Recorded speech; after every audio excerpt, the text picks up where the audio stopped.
Welcome back to Explore Game Day. Kale Beers and Richard Prendergast on the call for tonight's Atlantic 10 action between your LaSalle Explorers and the Duquesne Dukes. Explorers have won 4 in a row, but went down to Fairfax where they have not won yet and dropped the 84-76 decision to the George Mason Patriots on Saturday. Prendy, what's the biggest thing that stood out to you in that loss?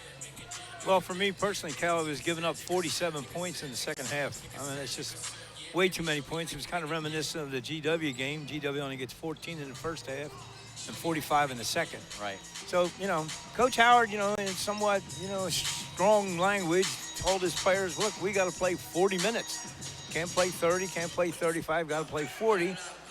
And, I know we just went 0 for 8 in the last couple minutes there. That really hurt. But overall, the guys have to realize that this league, these games, 40 minutes all the way, especially on the defensive end. It was great winning 4 in a row, and what I liked, I pointed out at the end of the game that with 2 minutes to go, I had a sense of calm that the Explorers were going to pull it out, that they were going to find a way, because I feel like this team mentally has turned the corner, and they've become more comfortable with winning. That notwithstanding, to lose at George Mason, a team that is fighting for a bye potentially in the Atlantic 10 tournament, not the worst thing. And then also, as we always say, progress is never a continuous straight line. There's always a backside here and there. It's like a bar graph. And perhaps Sunday was that one little tick in it. Yeah, I'm hoping it was because, LaSalle still has, 8 games left for this year. And, 4 of them on the road, 4 of them at home, but everybody good. I mean, at Dayton, at Bonaventure, at St. Louis, they're very tough games. At St. Joe, which will always be a tough game. And you got this Duquesne team tonight, which is really amazing how they've turned it around. Only one senior on the whole roster, and like you pointed out, 348 out of 353 teams in terms of inexperience. By now, they're not inexperienced. Right. They've got 22 games. Plus, you got 4 transfers. So they've got enough experience. And they certainly have 2 great players in Williams and Sincere. I love that name, Sincere. It's going to be quite a test for LaSalle tonight. Well, 2 weeks ago, when Duquesne and George Mason were at the top of the Atlantic 10 standings, I looked at it and said, how real is that? How real is that?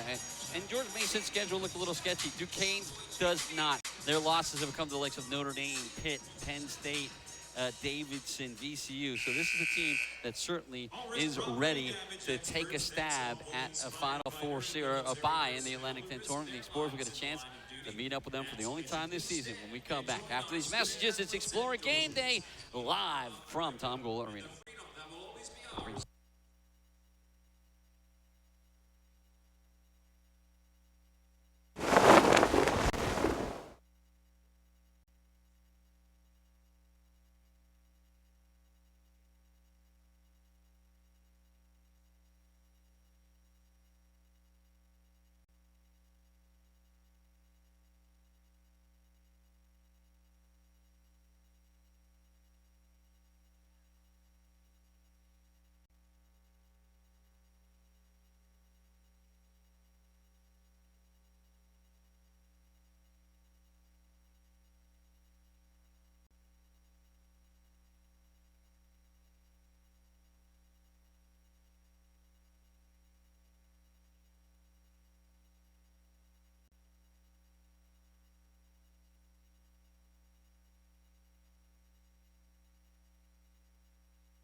Good evening, everybody, and welcome to Tom Gola Arena at Trumark Financial Center. This is ESPN Plus coverage of Explorer basketball live in Philadelphia.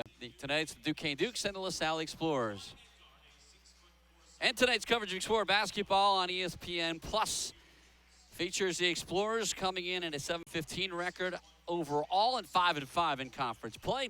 And the Duquesne Dukes, who will meet the Explorers for the only time, 16-8 overall, 7-4 in the Atlantic 10 Conference. I'm Cale Beers alongside Richard Prendergast, and it's our pleasure to join you from Tom Gola Arena at Trumark Financial Center. Here are your starting lineups, beginning with the visiting Dukes, who are coached by Keith Dambrot. He's in his second season after coming over from the University of Akron. Frankie Hughes is a 6'4" sophomore guard out of Cleveland, Ohio. And forward, a 6'5" sophomore from Overland Park, Kansas, is Marcus Weathers. Michael Hughes is a 6'8" sophomore center from Kansas City, Missouri, and a transfer from Akron. And I should mention that Frankie Hughes is a transfer from Missouri. 3 transfers in the starting lineup, including Marcus Weathers, who transferred from Miami of Ohio. And Sincere Carey, the true freshman, leading the league in assists, and 6'1" guard, a freshman out of Solon, Ohio. And at another guard spot is a 6'6" sophomore from Port Huron, Michigan, Eric Williams Jr. Keith Dambrot is assisted by Rick McFadden, Charles Thomas, Terry Wygand, and the Director of Operations is Steve McNeese.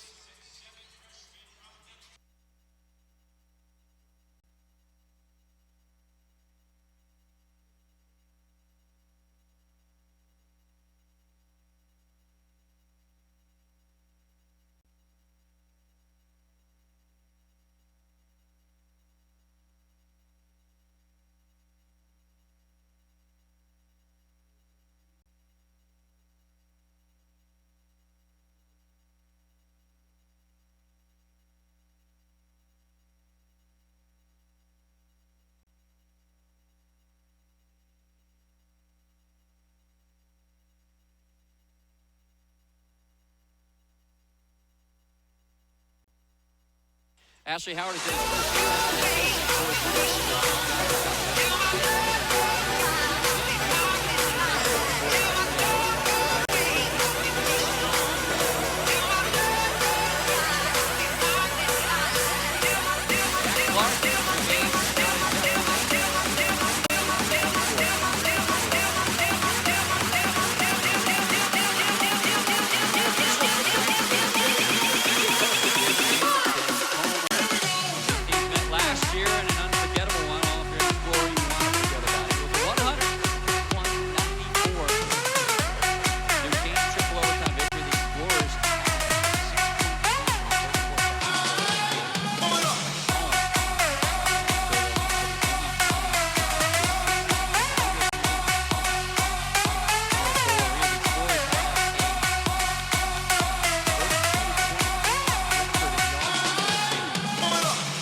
Duquesne basketball to start things off. They get it immediately down to Hughes. Hughes tries to back Kimbrough in, goes baseline for reverse layup, just a little bit short on it, an offensive rebound, but to the ground goes crashing Eric Williams, and it'll be out of bounds. But the Explorers give up an offensive rebound there. That was a problem on Sunday in the loss at George Mason. It would have been an offensive rebound. He didn't be able to come down and play. Yeah, it was 10-3 offensive rebounds favored George Mason, and they converted that into 8 points. LaSalle ended up losing by 8 points. So the Explorers have the basketball after Duquesne comes up at the end of their first possession. Baseline jumper by Pookie. Powell is short, but he gets his own rebound, chases it to the baseline, and takes it up and cannot finish. A little bit too strong on the baseline muscle shot. Yeah, actually, I was a little surprised he was able to get that far. Wow. And then beating everybody down the floor is Mike Hughes. He lays it in to start the scoring for the Dukes. Yeah, he just kind of beat Jared Kimbrough down the court. It was a nice lob pass for him to be able to get it and lay it up. Cross midcourt. Tracy Carter to Peary. Powell's overplayed at the top by Frankie Hughes. Diagonal pass to the corner. Peary for three. And it will not go. Rebound pulled down on the weak side by Carey. Hesitates, goes, kicks it back to the perimeter. Near side three-pointer is an air ball that and goes out of bounds. Last touch by the Dukes. Eric Williams pulls the trigger, and Ed Croswell quickly into the game for Jared Kimbrough. We saw this on Sunday. Well, once again, I think, Coach Howard is trying to, drive home a lesson. Do not relax. I mean, Jared just got beat down the court, and there was, really no excuse for that. Cross midcourt comes Peary. Finds Powell. Powell looking for a crossover. Stop and go. Now kick to Peary. Peary pump fakes. Now drives baseline. Finds Croswell underneath. Fights off a jump ball, but getting the jump ball is Carey, and so the Explorers will have possession on the possession arrow. Yeah, one more swipe there by Eddie. He would have had a layup. Carey didn't have that good a hold on it, but fortunately he got it long enough. Shaggy D's with his first touch. Penetrates and loses it on the penetration. Explorers with an auspicious couple possessions. Yeah, kind of an off-help swipe at the ball, and it was pretty easy steal. Carey driving a kick, and this three-pointer is not an air ball, but it's strong. And then an offensive rebound that won't go. That's another Eric Williams second chance. He's fouled on the way back up. That's twice now Williams has crashed the boards. And to be honest with you, Kale, I was watching Williams during warm-ups. He has got some tremendous leaping ability. He was like putting on a dunking show during warm-ups. So Williams goes to the free throw line. He's a leading scorer, averaging just 12.7 points a game. One of three players averaging double digits. And misses the first free throw. Williams, 73% shooter. And David Beatty will come in for Isaiah Dees.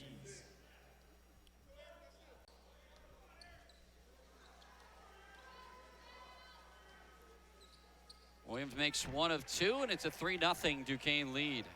David Beatty brings a lot to LaSalle. I think they really missed him when he fouled out on Sunday.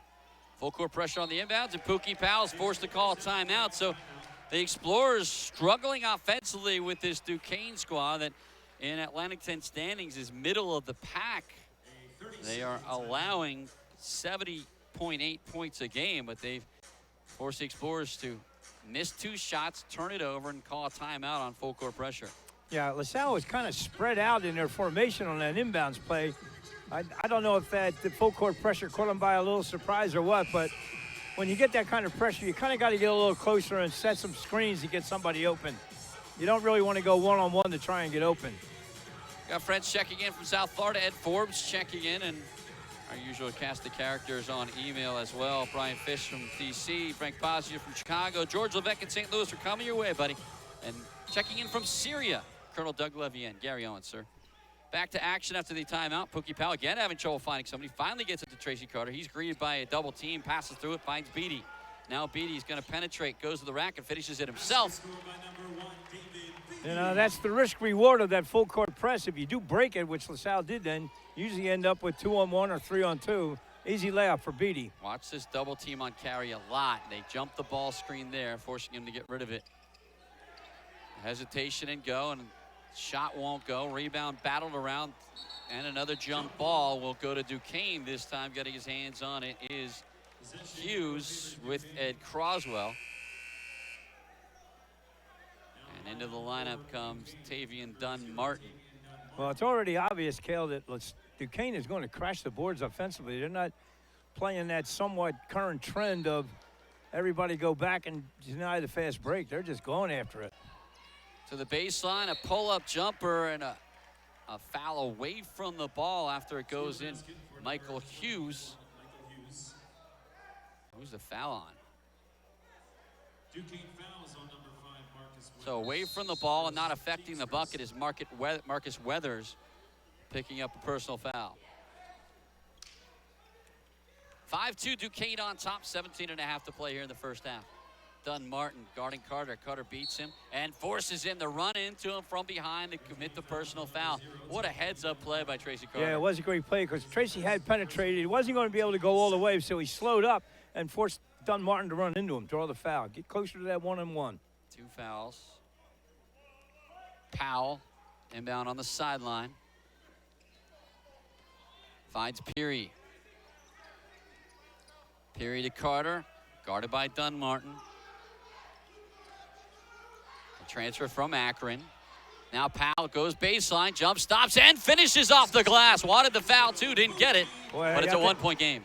Tremendous drive by Pookie, but I think he was right in wanting a foul because there was a lot of contact there, but he got all the way to the rim, laid it up soft. And that ball might have been blocked off the glass too. It looked like it had an extra touch, and they get it inside for an easy lay-in by Hughes again. It's already obvious that Michael Hughes is a very, very, very active player. I mean, he's really bouncing around down there. Offensive rebounding, offensive, positioning for the layup. Peary, low bounce pass back to midcourt. Pookie Powell on the perimeter, guarded by Carey. Carter's going to drive into the paint and falling down, shovels it out to Beatty for three that will not go. Croswell tips it to himself. Back to Powell. He reloads. Powell. Oh, well, Eddie Croswell, great coming from, once again, the weak side. Didn't get the rebound perfectly clean, but got enough of it to get it out to Powell. It's always great when you get an offensive rebound, then make a score, especially a three. A drive to the baseline and a kick to the top, and a travel called on Marcus Weathers. It's a shame about that call. LaSalle got the steal. They had a wide open layup. That's the one time you didn't want the ref blowing that whistle. So Frankie Hughes will check back into the lineup, and he will replace Marcus Weathers. 7-7 tie. Almost 4 minutes expired in the first half from Tom Goal Arena at Trumark Financial Center. Powell hesitates, drives baseline, kicks it back to the perimeter. Extra pass. Peary loads it up and misses off the front iron, but an offensive rebound by Beatty, who's going to attack, draws the foul, and gets the roll. David Beatty, like I say, he gives LaSalle a lot, and I do think they really missed him Sunday. I said that already, but it's worth repeating. Michael Hughes picks up the foul, and the Explorers take the lead 9-7 with 15:51 to play here in the first half. It'll be David Beatty on the free throw line. We come back with more Explorer basketball on ESPN+.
Welcome back to ESPN Plus coverage of Explorer basketball. LaSalle on top 9-7. We talked about offensive rebounds being a factor, but it's the Explorers with a couple offensive rebounds that have contributed to a 5-0 run. Most recently, David Beatty got an offensive rebounds attack. Not only did he get the layup and the foul, but he drew that personal foul off of Eric Williams. And Eddie Croswell offensive rebound that resulted in a three by Pookie Powell. So David Beatty goes to the free throw line. He averages 83% from the stripe. And he completes a three-point play to give the Explorers a 6-0 run and a 10-7 lead with 15:51 to play in the first half. Now the Explorers will counter with their own full-court pressure. LaSalle doing it with the zone, not man-to-man, but you got to do a lot of running. There's the tip. They get a hand on the ball. Beatty tipped it to Powell, gets it back from Powell, and can't finish the layup. Wow. Eric Williams altered that shot. So now the counterattack comes. Three-pointer will not go, but an offensive rebound tipped around, and Duquesne goes back to the rack, draws the foul. So the Explorers get the steal, but do not cash in, and instead it's going to be Saul Peary committing the foul. Yeah, they had a great deflection, a perfect steal, and a layup that David Beatty will make 19 out of 20 times. Just happened to miss that one. And give Duquesne credit in transition. They got the ball down quick. Now, they missed the three, but they had everybody down there. So, once again, an offensive rebound and drew the foul. He was a 69% shooter. Makes the first. Now, no mistake, David Beatty saw the huge shot blocker in Eric Williams. Well, he's not that big of a shot blocking threat, but he's a big presence attacking. Actually, no, it was Mike Hughes. It was Mike Hughes attacking. He does have 48 blocks in the season. Second free throws a make, so 2 makes, and Duquesne trails at 10-9. Yeah, it was Hughes closing in on Beatty on that would-be layup. Here comes a double team in the backcourt. Tracy Carter dribbles out of it. Now finds Pookie Powell. Powell breaks across midcourt. Has Beatty filling the lane, and David Beatty lays it in. Once again, once you beat that press, they double-teamed him deep, but he got through that double team, and then LaSalle had numbers 4 on 3. Beatty took it all away. Explorers lead at 12-9. As I said, those presses, especially when you double team, risk reward. Carey picks up the dribble, a long cross-court pass. Gets to the top of the key to Dunn Martin. Dunn Martin hesitates, drawn back out. Good help defense there by Eddie Croswell. Now jab step and a drive by Frankie Hughes, fading away. His shot hits the rim, but Croswell gets the rebound for the Explorers.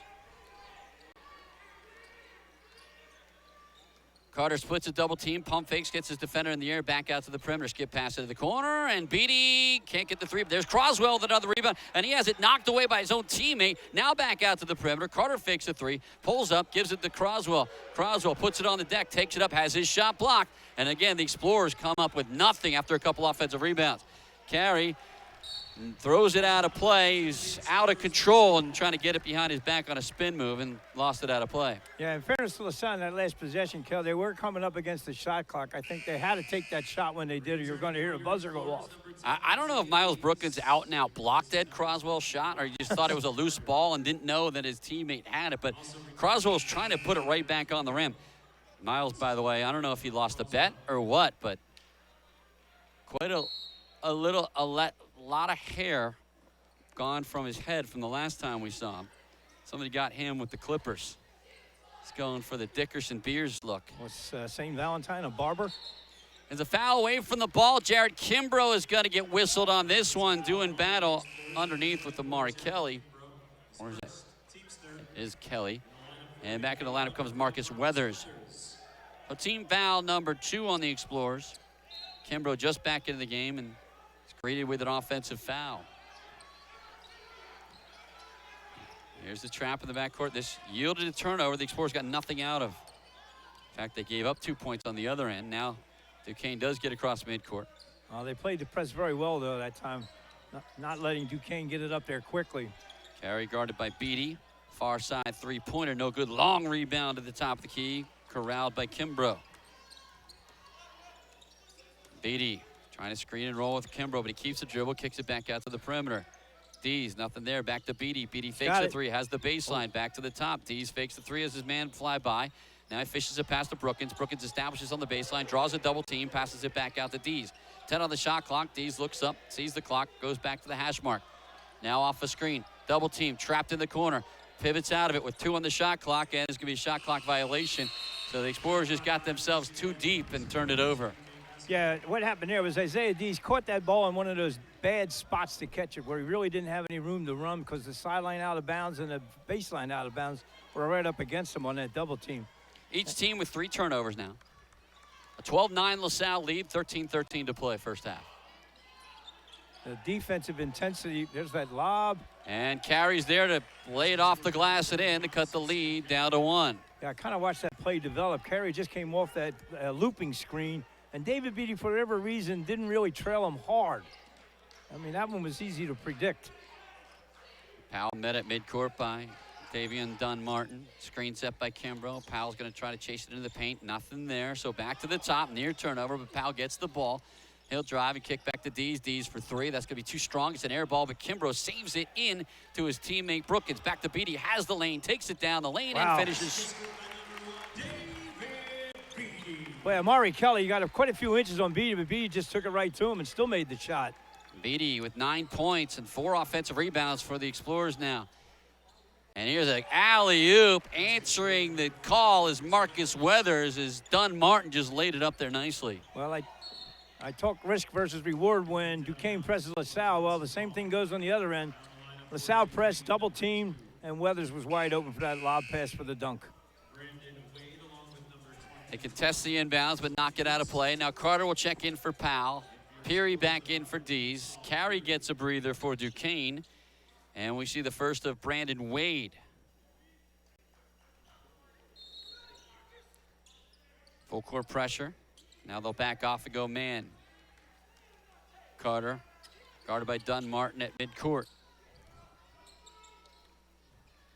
David Beatty catches beyond the arc, a jab step, drives into the paint and turns it over. But he traveled before he turned it over regardless.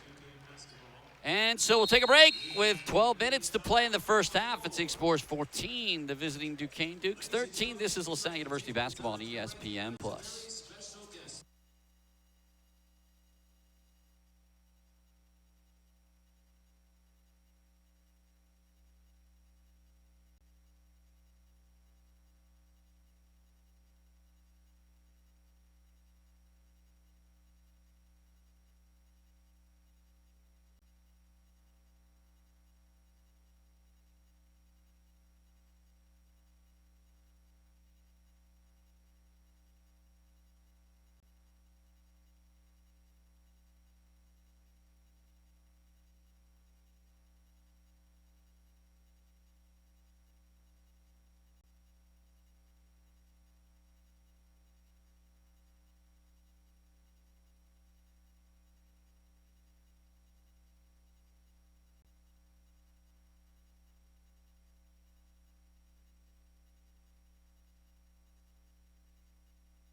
Well, back and forth they go. Duquesne opened up a quick lead, but the Explorers answer with a 6-0 run and have a 14-13 lead over their visitors from across the state.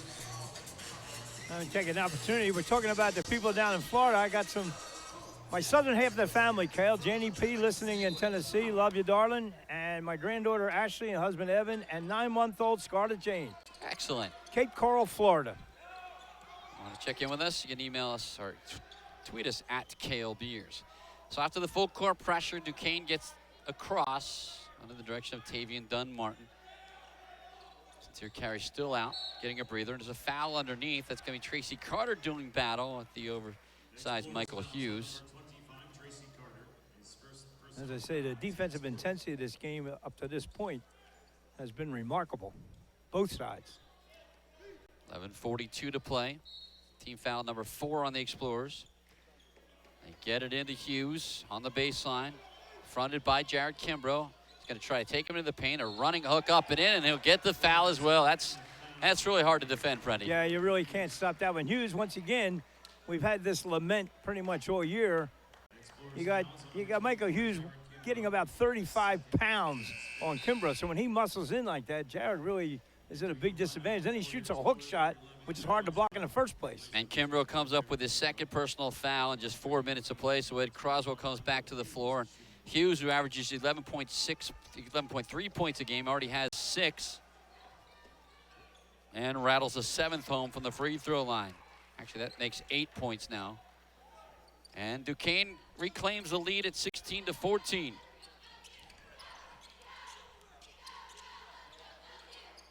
Beatty hands it right back to Tracy Carter. Tracy Carter hesitates at the foul line. Now back to Peary. Peary to Carter beyond the arc. Brookins doing battle underneath. Now Carter's going to drive, kick it to the far sideline. Beatty with a jab step. Carter back at midcourt with 8 on the shot clock. They're running the shot problems again. Carter drives, hesitates, pulls up, throws an alley-oop that's beyond the reach of Croswell, and so it's another turnover, number 5 of the game.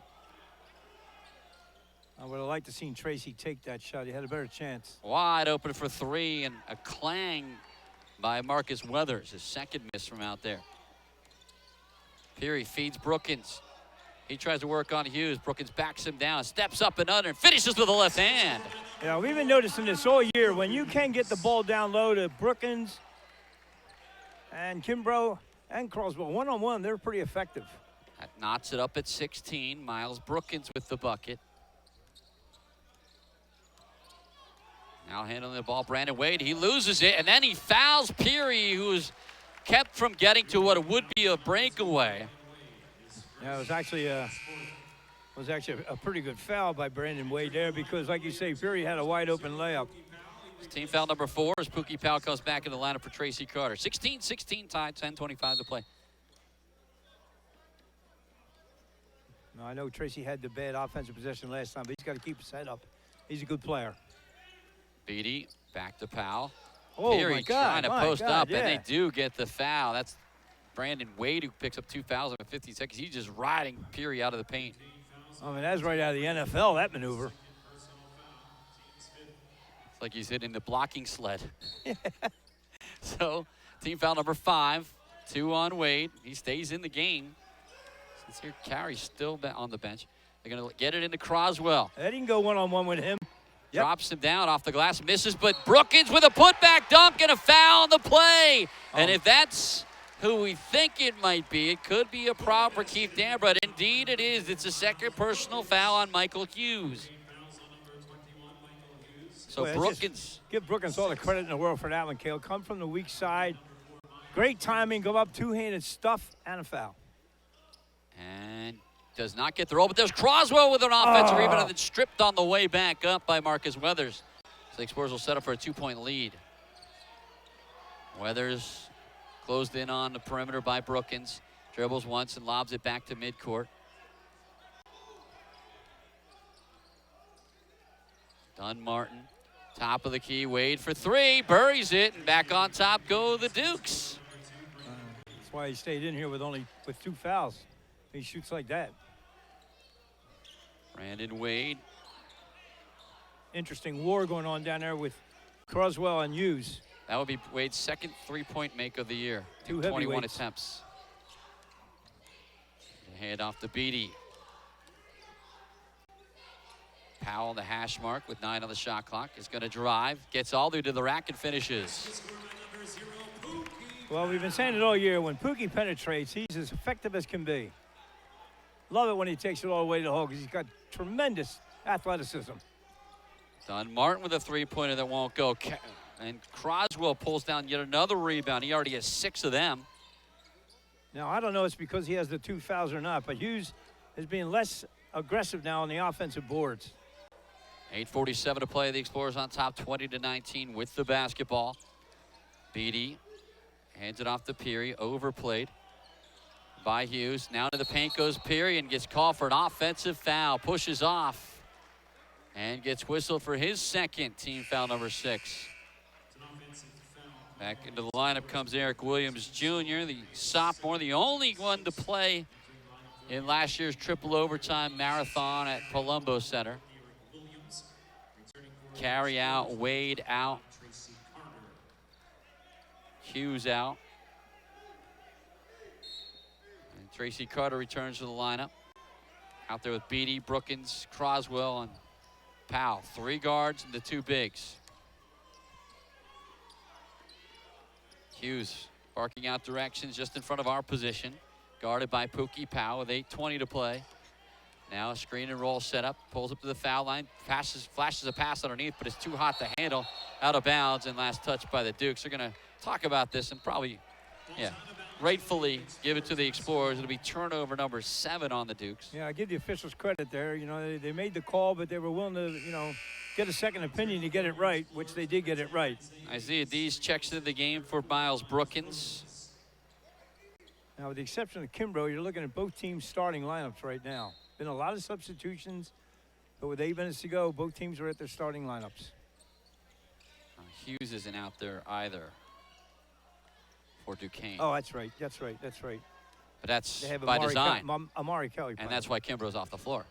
And Brookins, the other big, is off the floor. Right. Step back by Powell for three. That one won't go. And the weak side rebound pulled down by Eric Williams. Carey drives. Double pump. Hits the bottom of the backboard. Rebound by Carter. Carter wants the counter punch. Has Powell posting up in the corner. Hits him. Three-pointer up. Three-pointer in. First of all, I think that was a David Beatty block on that last one, Kale. I'm not sure about the bottom of the backboard. But I was just about to say LaSalle's only 1 for 7 on threes, and then Pookie hits one. So it's largest lead of the game.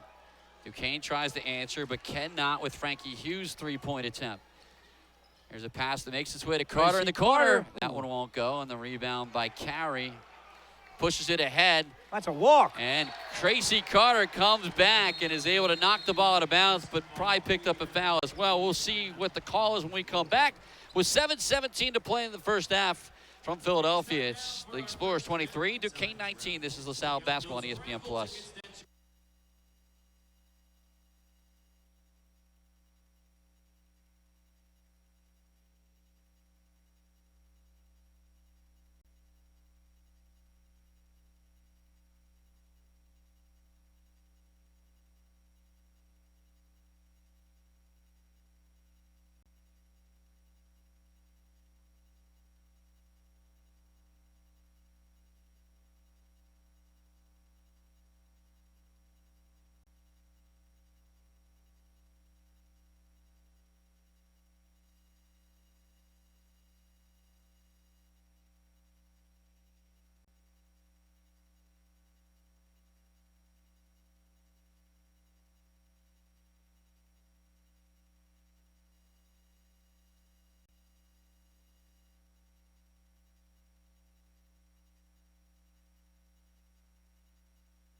Coach, I'm ready to go in.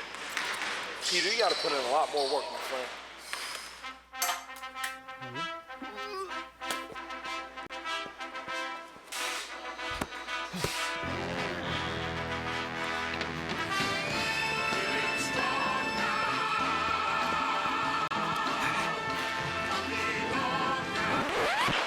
Well, Peter's just got to stick to more. he may be 80 years old, but he has better eyesight than I, because Richard Joseph Prendergast called that one. It was not a layup off the bottom of the backboard, but David Beatty not whistled, but comes over the block shot on the last penetration by Sincere Carey. And then Tracy Carter hustling back. If Tracy had his head up, if he's like a defensive back, if he just turned his head, he would have got the interception. Instead, he prevents a breakaway, knocks it out of bounds, no foul on the play. And so it's Duquesne basketball with 7:17 to play here in the first half from LaSalle's Tom Gola Arena in Trumark Financial Center. 23-19, LaSalle lead. That was just great effort by Tracy Carter. Good switch there. Dees cannot stop Marcus Weathers, who just elevated above him. Yeah, I thought the switch when Dees picked up Weathers was going to be a good one, but, you know, like I say, when you get that pop in your legs and get that shot like that, hard to guard. Powell's going to drive, drums to a double team, scoop shot on the rim, no good, tipped around again. Brookins gets it back to Dees, fakes the three, fakes the pass, now gives it up to Powell. So it's the Explorers getting it done on the offensive glass. I think LaSalle people might have been looking for a little goaltend call there. Maybe offensively, too. Brookins backing his man in, passes it out to Carter. Carter's going to drive on Carey, trapped underneath the bucket, finds Dees. Dees is going to penetrate, pulls up, and he can't get the shot to go. Rebound pulled down by Carey and the Dukes. Well, I like Shaggy not taking the three and going all the way, but he missed it by a lot. And then Carey misses a layup, and then put back. Brookins commits the foul, but another offensive rebound. Miles Brookins prevents the layup from going in, but does not prevent Duquesne from getting to the free throw line. Explorers have 8 offensive rebounds. That was the 5th for the Dukes. And Marcus Weathers goes to the stripe, where he's just 59% on the season. But if you follow LaSalle basketball, it means nothing.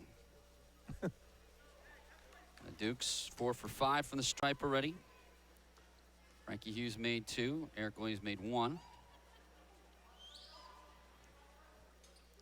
And right on cue, Weathers blasts a swish. Latest was Jared Reuter, a 69% shooter that went 6 for 7 from the stripe, and a big reason why George Mason held off the Explorers Sunday in Fairfax. Yeah, he had a horrible looking shot, but it went in all the time. The Weathers, again, I'll repeat, a 59% shooter, makes a pair without hitting any iron. No, none at all. So 23-23 tie. He has a good stroke. I don't know why he's only 59%. Unless I'm reading that wrong. Nope. No, you're reading it the way I'm reading it.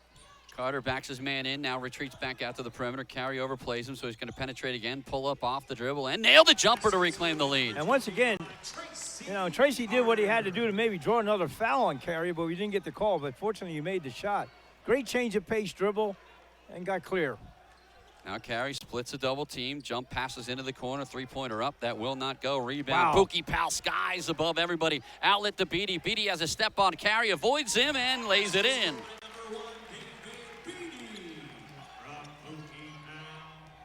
Now Duquesne tries to counterattack, but it's knocked out of bounds by Carter, and back into the lineup comes Tavian Dunn-Martin. All right, I got to make this comment real quick. They'll transition both ways. LaSalle was excellent. On offense, they got down there, but, you know, no celebrations of making a layup. Everybody hustled back because Duquesne's like the old Boston Celtics. They just take it out of the net and run. The inbounds will go to Amari Kelly. Now back to Carey. Carter has him knock the ball loose into the backcourt, and Carter hits the deck. Carey gets it back. Why was that not backcourt? Because Carter knocked it back there. Oh, good answer. The entry pass Oh. is going to go into Kelly. Kelly double team. Hook shot is an air ball. And catching it is Marcus Weathers, and he's fouled on the catch. So that's Miles Brookins with his second. Well, you know, as I said, the way the game is being played today, there's a lot of, you know, don't let them get the fast break, long shots, long rebounds. Not a lot of offensive rebounding. But Duquesne is doing it, and consequently, one of those old, like, talents is kind of missing, which is blocking out. This will send Weathers back to the stripe where he just buried a pair. Dees will check out, and Peary will check in. Brookins has 2 fouls. Team foul number 8 on the Explorers, who lead at 27-23 with 5:23 to play in the first half. I mean, Weathers, Hughes, and Williams are showing that they're going to go to the boards, and LaSalle better get back to that technique of blocking out. Weathers with 6 points, 2 of them from the free throw line. And he makes another free throw. As I say, there's nothing wrong with his shot, though, that's for sure. A little flat. Well, I compare really bad foul shooting to Ben Simmons. A lot of big guys have flat shots. He's only 6'5". He's not a Shaq size, but he's now 4 for 4. That'll boost the 59% shooting percentage. And a 27-25 LaSalle lead with 5:23 to play in the half. The Dukes 8 for 9 from the free throw line. They came into the game shooting just a tick under 70%. Gavin Bizot in the lineup for the first time. Peary can't get his penetration layup to go. And now Duquesne can take the lead or tie it up this time down. Bizot catches the pass in the corner, mishandles the ball, so shovels it back off the Weathers, guarded by Croswell. Carey looking to drive. Turn around, fadeaway jumper. It's a brick on the far side. Croswell gets his 7th rebound off that brick. Yeah, good positioning and good strength by Croswell on that one. Beatty, pump fake, and he got the foul. Tavian Dunn-Martin went for it and commits the personal foul. It's his second. So Hughes, Dunn-Martin, and Wade with 2 fouls each. And Jared Kimbrough with 2 fouls will check in. David Beatty goes to the free throw line. Beatty already with 11 points on 5 for 8 shooting. Had closed out a 1-and-1 earlier in the game. Coach Howard just substituted someone with 2 fouls for someone that had 2 fouls. Peary's out of the game with 2. Beatty misses. And on the rebound, knocked out of bounds. Last touch by the Explorers. So, and we mentioned this for a couple games. The Explorers came in the best shooting free throw team in the conference play and have dipped down to 5th. And they're going in the opposite direction when opponents are shooting above their season average. Yeah, you're right. Consistently. David Beatty, one of the better Explorers, was 83% before the front end of the 101. Did not find pay dirt. Carey splits a double team, fakes the pass, takes it himself, and ties it up. What a great play. Yeah, Jared Kimbrough's got to realize if he's going to switch like that, then he's got to stop the penetration and not let him get blow right by him. Carter across midcourt, gets it inside. Kimbrough just picked up his 3rd foul by tossing Bizot to the ground. It's going to be team foul number 8. That whistle was so late, I had a little bit of hope that maybe he was going to get away with that, but it was pretty obvious. So here comes Miles Brookins back in. The foul trouble piling up on the Explorers. 3 for Kimbrough, 2 for Peary, and 2 for Brookins.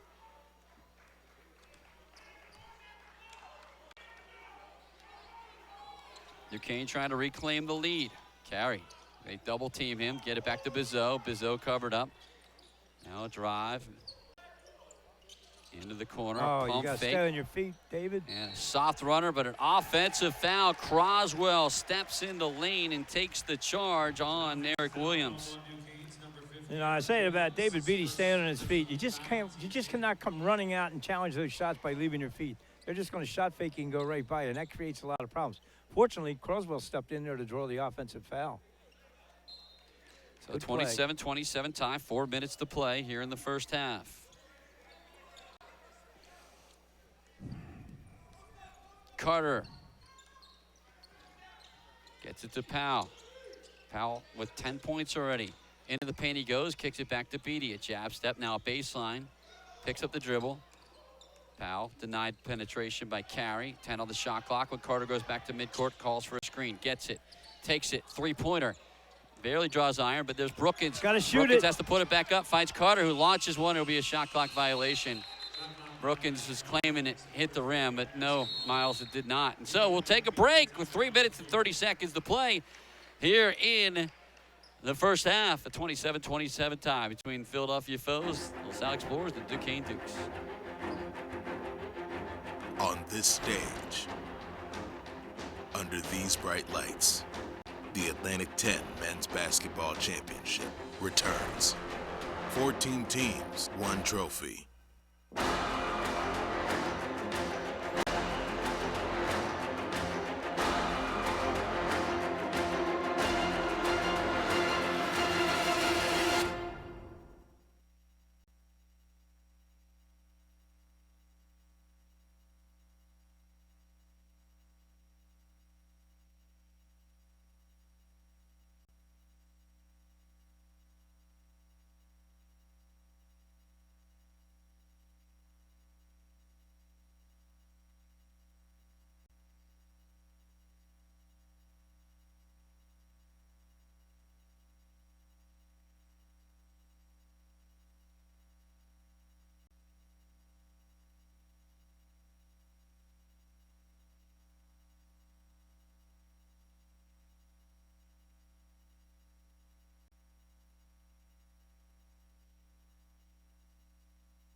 Well, it's been a back-and-forth game early on. 3 minutes and 30 seconds to play here in the first half. The Explorers and the Duquesne Dukes tied at 27 apiece. On the Explorer halftime report, I will sit down with LaSalle baseball coach Dave Miller, entering his 2nd season at the helm of Explorers, for whom my broadcast partner Richard Prendergast once donned the stirrups. My senior year, Cale, my claim to fame was I got the first hit of the season. It was a bunt single against Temple, and I spiked Pernell Goldie, who was 6'10", and he was looking down at me. I was very scared. 4 ties, 5 lead changes early on. A 27-27 tie with 3:30 to play. Neither team lighting it up the way teams have been lately on the 3 points. Explorers shooting 41% from the field. Duquesne just 36. Explorers 20% from the arc. Oh, he's there's a walk. travel. Yep, got it. Bizot got caught dragging the pivot foot. And so it'd be turnover number 7 on Duquesne. 3:20 to play. Bizot looks taller than 6'11". He looks about the same height as Kean Sullivan. Pookie Powell moves it across midcourt. Defers to Tracy Carter. Croswell pivots it from the top to the far side, now rolls to the bucket. Powell chases him in, hits him with a pass. Croswell in the low post trying to work his man into the paint. Hook shot, up and in. And he powers it over Marcus Weathers. Yeah, pretty strong, pretty strong. First of all, very good entry pass. But once again, Croswell kept his composure, real strong, got set, made the shot. 2 points to go, 7 rebounds. They jump carry, he loses the ball momentarily, but then he passes it out to the perimeter. Three-pointer is up, no good. Croswell with rebound number 8 off of another miss by Brandon Wade. That was great timing by Ed. He got that ball at the top of his leap. It was a good thing, too. 1 for 2 from beyond the arc. Actually, not another one. No. Carter got bumped back at midcourt, but stays into the front court. Shot clock's already at 10 when Beatty tries to penetrate. Back to Powell. Jab step, and now a drive with the right-handed dribble. Up and under, gets carried to go by, but he's too short. Croswell with the offensive rebound, back out to the perimeter. Powell load from the top, and no good. Another offensive rebound by Croswell. That's 10 boards in the first half already. And the Explorers get another look with under 2 minutes to play, up 2. Carter gets a high screen from Croswell, and another one. Now he crosses over. Steps up, gives it to Beatty. Beatty's going to penetrate, dishes it off to Brookins, and a dunk negated by Beatty's charge. There's 3 offensive fouls he's called on in the last 2 games. Wow. Very unfortunate. You know, LaSalle gets 2 offensive rebounds. A great penetration by Beatty, and he dished it off to Brookins for the dunk, but unfortunately the body momentum kept him going. 11 offensive rebounds already for the Explorers. It's got to be closing in on a season high. Croswell with 10 boards, but it's just a 2-point lead. The Explorers out rebounding Duquesne overall 22-15. Hand off the Wade at the top of the key.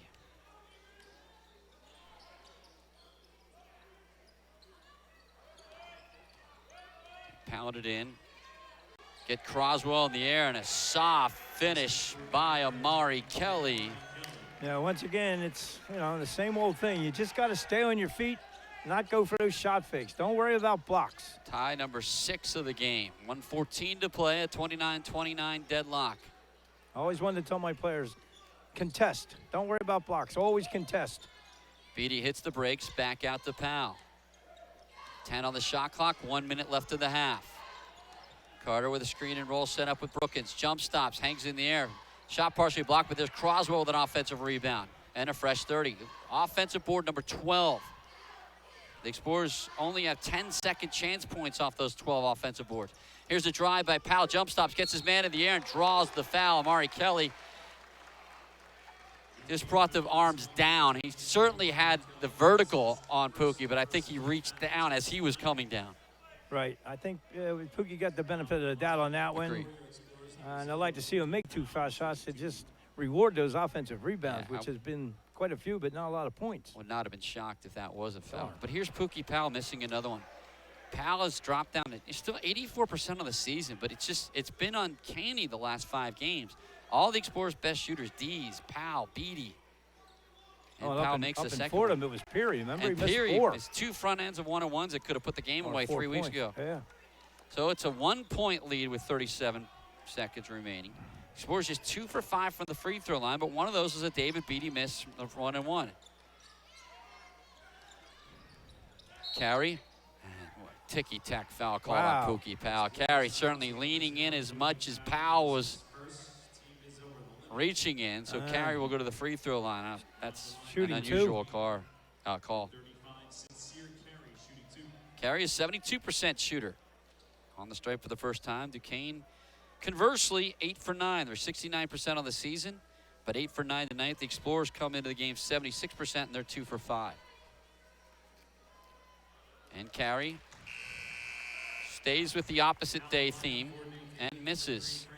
So Amari Kelly will go to the rebound position as Brandon Wade checks out. Frankie Hughes. Carey makes one to tie it up at 30 apiece. Now, LaSalle, can you wait for last shot? 6th tie of the game. I'd like to see them make sure that they go into halftime either tied or ahead, but not behind. That's why I don't want to see anything go wrong here. Carter across midcourt, guarded by Carey, to 30-30 Carey deadlock. he wants a double team, get it out of Carter's hands. And they do. Good So they move. find Powell with 9 on the shot clock. Now they're going to double Powell on the near side. He steps through it. Diagonal pass to Beatty. Beatty for 3. Clanged it.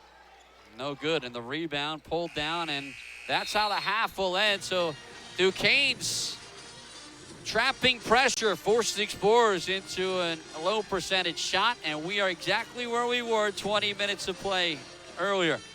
Tied this time 30-30 at the break. Coming up on the Explorer halftime report, baseball coach Dave Miller will sit down with me, and Sean Kelly will give you halftime stats when we come back with a 30-30 tie here at Gola Arena.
Just about underway here in the second half here at Town Goal Arena. We are tied at 30 apiece. Here's a look at your first half stats for LaSalle. Pookie Powell and David Beatty lead the team with 11 points. Tracy Carter has 2 points. Miles Brookins has 4 points. Eddie Croswell also has 2 points for the Explorers. The Explorers are 38.2% in the paint, 13 for 34, 16.7%, 2 for 14 for three-pointers, 40% for free throws, 23 rebounds, 5 assists, 2 steals, 2 blocks, 11 fouls, and 9 total turnovers. Meanwhile, for Duquesne, Hughes has 2 points, Weathers has 8. Hughes also has 9, Kari has 5, Williams Jr. has 1 point, Wade has 3, and Kelly has 2 points. And now back to Kale and Richie for a second half. Thank you very much, Sean Kelly. And our thanks to Dave Miller, LaSalle baseball coach. We'll get it going with the first pitch in Charleston, South Carolina on Friday, and again, they'll be back home on March 12th for their first game at the Vincent Field. Thoroughly entertaining first half of basketball, Prunty. Yeah, and just looking at the halftime stats, you know, one thing sticks out right away for me. Not a single point by either Peary or Dees. Oh, yeah. And you just have to hope that that's not going to stay the same. And LaSalle can turn this around a little bit offensively. Neither team's shooting well. Nobody's up to 40% in anything. Rebounds, you know, thank God for Eddie Croswell. He's got almost half of our rebounds. The other disappointing stat is the number of second chance points. You know, we only have 11, and we have, 12 offensive rebounds. You would hope for more. Well, it was blowout weekend in the Atlantic 10, but tonight a couple other close games, including a 26-26 tie at halftime at George Mason. UMass playing to a draw with the Patriots. Here we are, second 20 underway from Tom Gola Arena at Showmark Financial Center. Pookie Powell can penetrate, nothing there. Perry pump fakes, hits his man by him, drives, kicks to the top. Perry keeps the pivot foot, now finds Dees. Dees looking to get into the paint, jump stops, gets it knocked away. Loose ball, and he turns it over, but Croswell then commits a foul. So Ed Croswell is the one that makes out worse from Shaggy Dees' second turnover, because he put Ed in that situation to commit the foul. Yeah, Shaggy got into the paint, but unfortunately just lost a little control of the ball and couldn't recover it. Eddie Croswell going for the steal, got the foul. So, in a game where there's been 6 ties and 5 lead changes, Duquesne will try to make it a 6th lead change. Sincere carry, drives, hangs in the air and dishes, trapped underneath. Hughes forces it to the glass, avoids contact or despite contact, and takes the lead for the Dukes. Yeah, once again, though, the problem, you know, the poison was the penetration. You know, Carey got all the way in. People had to collapse. That leaves Hughes wide open. So Dees with the bounce pass to Powell. Powell has overplayed, so he takes the 2-point jumper in. Buries it to knot it up at 32 apiece. That's one of those things where, you know, it's almost a turnover, and the defender went by Pookie. He was open, made the shot. 13 points for Pookie Powell. We were 6th tie of the game. Overplaying. Ball gets to Wade, or Hughes, and then knocked out of bounds. I just watched the way Frankie Hughes tries to set a screen, and to be honest with you, it's, well, I'll just be nice. It's very, very aggressive. Carey has it at midcourt with 10 on the shot clock. Pulls up and takes a 3. That will not go, but an offensive rebound and a putback dunk by Eric Williams Jr. That's 2 dunks in this game for Williams. Like I said, I was watching him put on a dunk show during layup, so he really can get off his feet, that's for sure. So here's the differentiation. That's just a 7th offensive rebound for Duquesne, but they have 13 points off second chances. Right. Tracy Carter, despite sliding, keeps the dribble and now has it knocked away. Another turnover. And now it's stolen right back. Yeah, by Tracy Carter, yeah. And here come the Explorers with a 3-on-2 if they hurry. Powell wide open for 3. Pow! Oh, that's a great turn of events for LaSalle. I get a turnover. Tracy doesn't give up on it. Kale comes back, gets the steal. We hit a 3. Give Tracy credit for not giving up. 11 turnovers for the Explorers, but they forced the 8th and reclaim the lead, 35-34. Carey pulls up, dishes it off, and Hughes misses the runner, misses the tip back, and Powell gets the rebound off that miss. Surprised Hughes didn't dunk that. He was close enough. He's in the corner with a jab step and now a drive. Left-handed dribble, and he's fouled on the way to the paint, and that is going to be committed by Marcus Weathers. I was mentioning the offensive rebounds, just 7 for Duquesne. 12 offensive boards for the Explorers, but second chance points, Duquesne has almost a 2-to-1 difference, 13 points off 7 offensive rebounds, only 11 off of 13 for the Explorers. Saul Peary can't get the three-pointer to go. Oh, wow. Croswell already has 11 rebounds, but he can't get number 12. And Saul Peary dips to 0 for 4 from the field, including 0 for 3 from deep. Carey can't get around Croswell, so he goes to Hughes, and Hughes lays one in over Dees, who tried to get the charge and did not. Yeah, I kind of thought Dees got there and quick enough to get the charge, but that's the first time Eddie Croswell, you know, he's very, very good at what we call help and recover. He helped, but he, for whatever reason, he stayed with the man, and Hughes was just wide open. Michael Hughes averages 11 points a game. He already has 13. And remember, he sat a good portion of that first half with personal foul trouble. And he's by far the most aggressive player Duquesne has. He's really very active. 4 players with 2 fouls for the Dukes, including him. Peary forced all the way back out to midcourt. Now he passes it to Carter. Carter pump fakes on Carey and then gets it to Powell with 7 on the shot clock at midcourt. Off a dribble. Now he's going to hesitate, drive with the left hand, hits the brakes, finds Carter, top of the key for 3. That one won't go. Rebound tip, then controlled by Duquesne, who lead at 36-35. Hughes feeds a pass in that D steals into the hands of Powell. Powell avoids Carey running at him. Now crosses over, steps back, foul line jumper. Nothing but net. It's just, well, there we go with the transition. And Oh. Tracy Cardwell Oh. called for a Oh. foul, Oh. sneaking Oh. from Oh. behind. Instead, he gets whistled for his second personal foul. As I say, LaSalle does have to realize that Duquesne, I mean, it's their modus operandi right now. Whenever LaSalle scores, Duquesne doesn't waste any time getting the ball out of the net and throwing it down court. Tavian Dunbarton checks back into the lineup. A spin and a nice finish off the glass by Marcus Weathers. And Yeah, another lead change. Yeah, he got by 2 LaSalle defenders on that one. 38-37, Duquesne on top. It's been back and forth virtually the entire night. Powell to Croswell. Croswell inside out. Now Peary bounce past the Powell. Powell looks to penetrate, spins, steps back into the corner. Dees for 3. That one won't go. Weak side rebound pulled down by Hughes. Guard combo, Dees and Peary really struggling from deep.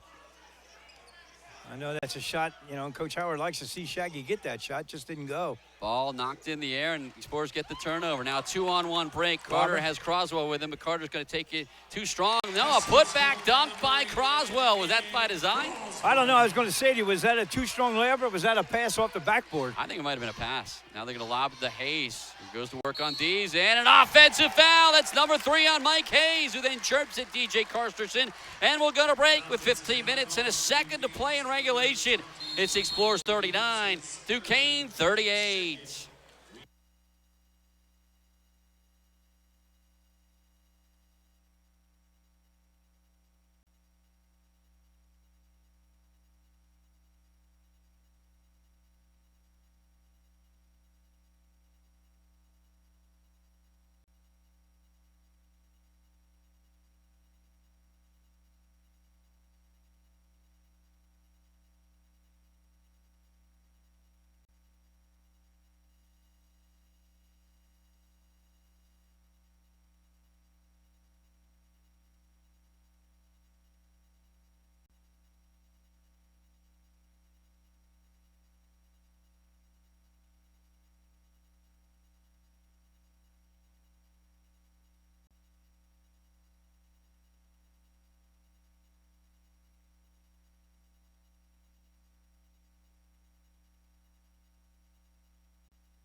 LaSalle's annual Day of Giving comes your way on March 20th. Do your part to support LaSalle University. Whatever area is your best affinity. It's athletics, it's science, it's the annual fun. Just make a difference by giving. On the day of giving, March 20th, you can visit lasalle.edu, then click the donate tab or email me, beers@lasalle.edu, for more information on LaSalle's annual day of giving coming up on March 20th.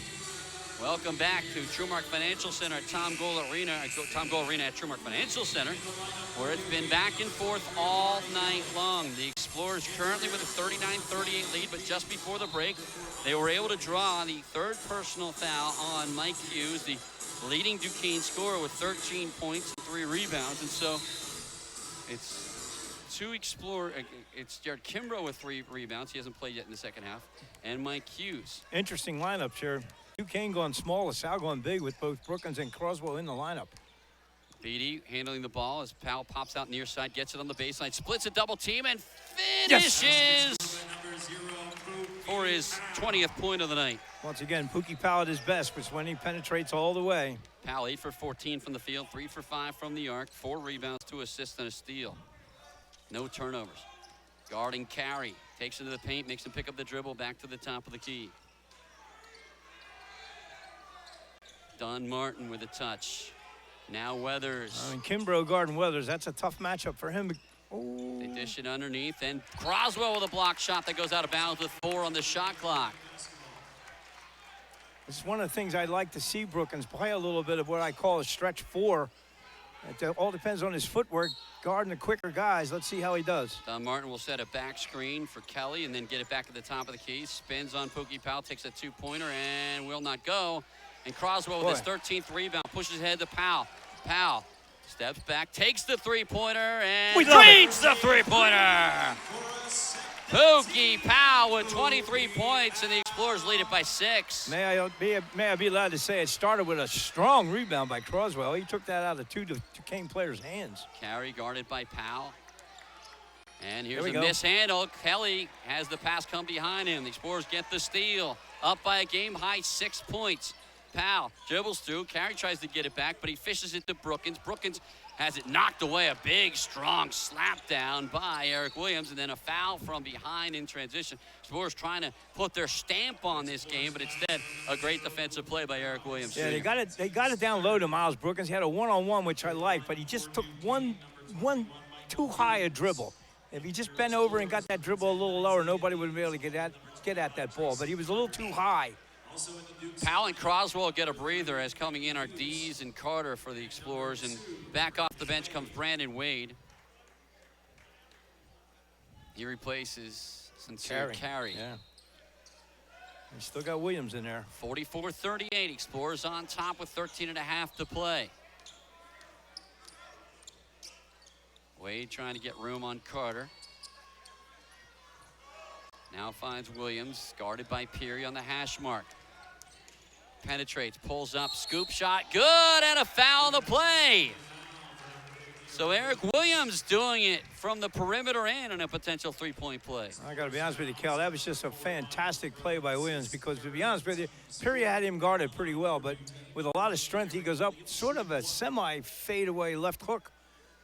And went in and drew the foul. Brookins becomes the second Explorer with 3 personal fouls, and the leading scorer for the Dukes, averaging 12.7 a game, is a 73% free throw shooter. He is stuck on 5 points and now 6. So a 3-0 run after the 6-0 run for the Explorers gave them a 6-point lead, the largest for either squad tonight. Boy, you can't relax. LaSalle didn't pick up that ball right away to inbound it, and the ref was counting, and Duquesne was all over them. Here's Beatty. The D's is contested on the perimeter by Williams. Now a 3-pointer from deep. Wow. Shaggy D's. Well, once again, Eric Williams was right on it, but Shaggy just took the step back and released it. You can't guard that. You have to hope it misses. First make in 8 tries for the sophomore combo of D's and Peary. The Explorers are back up by 6. Dunn Martin guarded by Beatty. Screen set by Williams. Dunn Martin back to the top. 3-pointer by Wade is another air ball, and it goes out of bounds. So a lot of air balls thrown up by this Dukes team, who's thrown up in a 1 for 11 from beyond the arc. Yeah, this has not been a Herb McGee shooting clinic tonight. The defense, though, has been tremendous, and that's why. Beatty's in trouble, but finally gets it into Peary on the inbounds. Yeah, you just can't make one move when they're pressing you like that. You have to keep working to get open. You can't be stopped if you just keep working at it. Now Carter, the Explorers, with a chance to extend the largest lead of the game. Beatty to Brookins. Brookins to Carter. Peary doing battle underneath. That's a mismatch if they can get it to him. Now Dees go to the baseline, step back, drains the three-pointer! Boy, if Shaggy gets hot like that, LaSalle's going to be in good stead. Once again, that wasn't a wide open shot. That was just a step back, nothing but net. And a 9-point lead for the Explorers, 12 minutes to play. All right, now Peary's got his work cut out for him, covering Williams. And in the corner, Wade, they give him a little room. They lob it to Hughes. Brookins guards Hughes. Carter comes down, and Hughes with a strong, irresistible finish. Yeah, LaSalle has to almost throw somebody down there to double team Hughes when he gets it down low, because like I say, he has so much weight against Brookins or Kimbrough. The only one who, weight-wise, that can stay with him is Croswell. Carter raked down, but he didn't affect him enough. Yeah, he didn't get close enough. Oh, 50-43, LaSalle lead. There's Peary all alone, and it's back to a 9-point edge for the Explorers. Yeah, it was a screen off in the other corner, and quite frankly, it was Brandon Wade just got kind of messed up and didn't go with the backdoor screen there, and it was wide open. So the Explorers up 52-43. Duquesne with the basketball. Like I say, Brookins has his hands full now. Dunn Martin looking to Cover drive Michael on Beatty. Hughes. Kicks it back out to the perimeter. Pump fake, drive, and another kick. Three-pointer by Wade, rattled in and out. Rebound, knocked out by the Explorers Shaggy D's, but that's because Tavian Dunn Martin was there to get what would be an offensive rebound. And we'll take a break with 10 minutes and 48 seconds to play here in the second half. The Explorers have opened the largest lead of the game. 52-43, more LaSalle basketball from Trumark Financial Center when we come back after this.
Well, whether you're a LaSalle fan or a Duquesne Dukes fan, I think we both can agree that one of the best broadcasters in college basketball, this crew notwithstanding, is Bill Raftery, and our annual Friends of Bill Raftery golf outing will take place on Monday, June 17th at North Hills Country Club in North Hills, Pennsylvania. Come out and support the Explorer basketball program by golfing with Bill Raftery, hosted by Coach Ashley Howard and Bill Raftery, June 17th, North Hills Country Club. You can email me, beers@lasalle.edu, or you call me 215-951-1545 for more information on the Friends of Bill Raftery golf outing. 10:48 to play. Explorers were up 9 and could be up 6 as Miles Brookins just committed his 4th personal foul by fouling leading scorer Eric Williams in the midst of making a bucket. Well, there's situations that'll make a coach grow old quickly. You just don't foul the three-point shooter. And the sad part about that is, Cal, they didn't run anything really that spectacular off that inbounds. It was one simple screen. But sadly, Miles Brookins just didn't fight hard enough through that screen. Got caught late and then committed the foul. So Williams with a potential three-point play. He already has one of those. Well, Williams is not their leading scorer for a fluke. He's a good player. And he makes this one. So just like that, Score lead is down to 6 as Pookie Powell will come in for Tracy Carter. And Ed Croswell's out there as well. Brookins with 4 fouls, 3 for Jared Kimbrough. The Explorers lead at 52-46 with 10:46 to play. And now they turn it over. Too high of a pass for Saul Peary. And if you thought the 9-point lead was time to excel if you're a LaSalle fan, not so. Oh, yeah. We're looking at this in the Duquesne notes. They've had comebacks of 19 points. They've been down 16 points. They've been down 15 points. They've been down against good teams. St. Joe's, Rhode Island, and St. Louis. And they trailed by 18 at Fordham last time out before getting that W. Dunn Martin into the paint. His runner will not go. And then Pookie Powell commits a foul. And another offensive rebound by Eric Williams. So rebound number 11 on the offensive glass. And when you say, there's a good possibility that size can be overrated, right now, look at the lineup for Duquesne. I don't think they have anybody in there taller than 6'5", but boy, can they leap and go after the ball. The rebounding game is close to a 4-point LaSalle advantage, or 4-rebound advantage, 27-23. But this second chance opportunity could be a big one, and it is not. But there's another crash of an offensive rebound, not corralled for the Dukes. But here's a turnover in the backcourt. The Explorers are falling all over themselves now, as they've coughed it up twice, giving up 4 offensive rebounds in the last 2 possessions. They've now turned it over 14 times, and their 9-point lead is down to 6 or maybe less. No, they need to stop here. All right, there's a tough matchup for Eddie. Marcus Weathers, the step back 2-pointer over Croswell, and just like that, it is a 5-0 run, and LaSalle lead is down to 4 with 10:06 to play. Full court pressure has been a bear for the Explorers. Well, what I don't like on the inbounds is LaSalle starting high and going towards them, and Duquesne is face guarding them. They should start low, drive them in, and then come back. Dees dribbles into trouble and gives a backdoor cut to Beatty, who lays it in. Somehow no foul on the play, despite the fact that Marcus Weathers hit the deck hard. And then carry for 3. That won't go. That's a break for the Explorers. A little Peary bit, gets the yeah. rebound. I mean, Duquesne was doing very well by taking it hard to the hole, not settling for threes. That was a little bit of a break. Carey is a 34% shooter from deep, but Duquesne is now 1 for 13.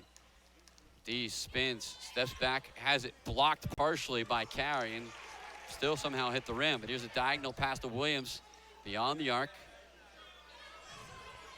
Into the game, Lamar Norman for the first time gets a brief touch. Now Dunn Martin for 3, rattled it in and out. Peary gets another rebound. It was halfway down.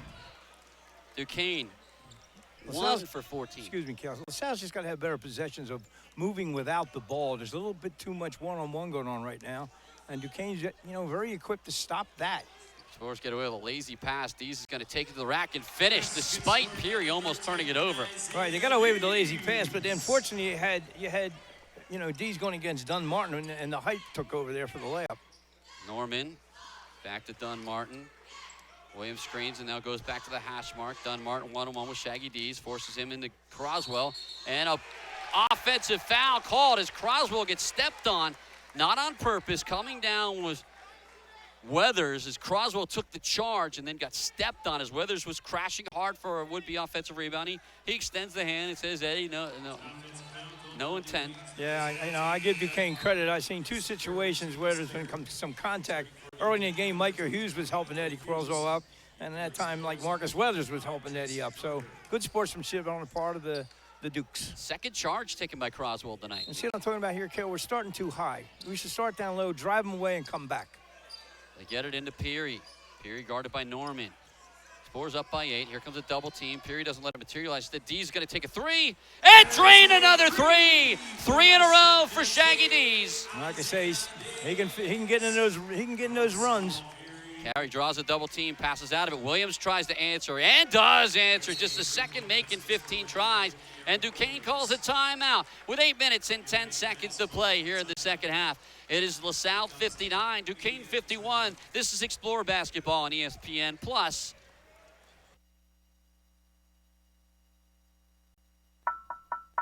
Hey fans, it's time for Ask the Explorers. I love you like a love song, baby. I love you like a love song. Ooh. Any love song? I can't really sing, so I don't know how I would go about that. Baby, don't you know no good? Baby, don't you know no good? I think that's my song. It's called Baby, Don't You Know No Good. Probably anything A Boogie. It's got to be an A Boogie song. Probably like one of the Usher songs. I'm gonna sing her Perfect by Ed Sheeran. I go Cupid by 112. Chris Brown, Yo. I'd rather be with you, Bootsy Collins. It's by Music Soul Child. It's called Just Friends. Then they come out. Ooh, oh. Maybe you should let me love you. Let me be the one to. Woo. I'm not trying to pressure you. Just can't stop thinking about you. Girl, if I told you I love you. And I think I said, yo. You ain't even really gotta be my girlfriend. And I'd rather be with you. Ooh. I just wanna know your name and maybe sometime we can hook up, hang out, just chill. Wow. And I want you to know, baby, I love you like Well, as Trendy referenced earlier, you cannot ever go to sleep on this Duquesne squad. Such a really talented young group of guys rated by Ken Pomeroy, 348th out of 353 Division I teams in inexperience, yet they have mounted a ton of come-from-behinds, including down 16 at Ford in their last time out. They trailed by 19 at Rhode Island. All total, 8 come-from-behind wins, including double-digit deficits 6 of those times. Here, the Explorers led it by 11, and just like that, Eric Williams dropped the tray just before the timeout with 8:10 to play. It's a 59-51 LaSalle lead. They're going to go big this time, find Ed Croswell. Shaggy Dees is 9 points from beyond the arc. This time he'll feed Croswell, who will throw down a dunk, and Dees adds a helper to his stat line. Yeah, Shaggy saw that right away. You know, there's no way 5'11" is going to stop 6'8". So a 10-point lead is done. Martin picks up the dribble, kicks it back to Norma, and they throw it almost out of bounds, but it is a steal. Dees gets the steal. Williams wanted a foul. He thought he was fouled. Now they get it in Croswell, and foul from behind is Croswell. Carey commits team foul number 4 for the Dukes. And, you know, we talked about all those come-from-behinds that the Dukes have pulled off this season, but remember, the Explorers led it by 6 with 34 seconds to go a year ago in Pittsburgh and could not bring it home. We're going to take a break with 7:36 to play. It is LaSalle 61, Duquesne 51. This is LaSalle University basketball on ESPN+.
As painful as it is for Explorer fans to talk about, that triple overtime loss in Pittsburgh a Saturday afternoon, the Explorers actually led by 6 with 32 seconds to go in the first overtime before dropping that. But all those players, with the exception of Eric Williams, no longer playing for the Dukes. Yes, but this is a very strong Duke team. Quick shout out to a listener, my daughter Catherine Radamicki, Charles, Richard, and Chip. 61, you're listening. 61-51, Explorers on top, a 10-point edge. They had an 11-point lead. Down to 5, and now We need Saul Saul. Peary Oh. still an 0 for, and Ed Croswell is fouled, and he looks like he's smarting. Eric Williams going to pick up his 4th personal foul, dragging Croswell to the ground. Croswell has been another force on the boards. He led the nation in offensive rebounds prior to Sunday's game when he only tallied 3 rebounds, but he has 13 boards and prevented of his 14th as Williams commits his 4th foul. Team foul number 5. 7:17 to play. No, it's Michael Hughes committed the 4th Oh, foul. Hughes. Yeah, you're right. You're right. Good catch, Prendy. Here's Tracy Carter looking to drive, avoids a double team by Carey, and then Powell back to Carter. Ball's got to move just a little quicker because they're double teaming now. Carter with just 2 points, a rebound, and 2 assists. He's going to drive into the paint. Dish it Got up him. to Croswell. Croswell has Oh. it blocked, and a great. I don't know if he got all ball or not. But I tell you what, based on the crowd reaction, I think I'm right in saying he got hit. Hughes lost his shoe in the play. Then he lob it over the top. And a foul on the play, Ah. and a bucket as Weathers catches, and Carter commits the foul. Potential 3-point play with 6:45 to play. Bad turnaround there because definitely Croswell got fouled down there, in my opinion. But here's the other thing. Down this end, if you're going to commit that foul, you got to make sure he doesn't score. So Weathers goes to the stripe. We talked about him in the first half. A 59% free throw shooter. But 4 for 4 in the first half. And a potential 3-point play, which Duquesne has converted 2 already tonight. Saul Peary's got to block out here. Eric Williams, he's got to check him out in case this foul shot is missed. Weathers does miss it, and that's Peary that gets the board. Good coaching, Coach Prendergast. Step up, not in. Check that man out. 6:39 to play. The Explorers on top, 61-53. Looking for their 5th win in 6 games. And 3rd in a row at Goal Arena, where they were winless until a few weeks ago. Oh, take him, Saul, take him. Peary one-on-one, steps up and under, and a block Oh, from behind. Great play.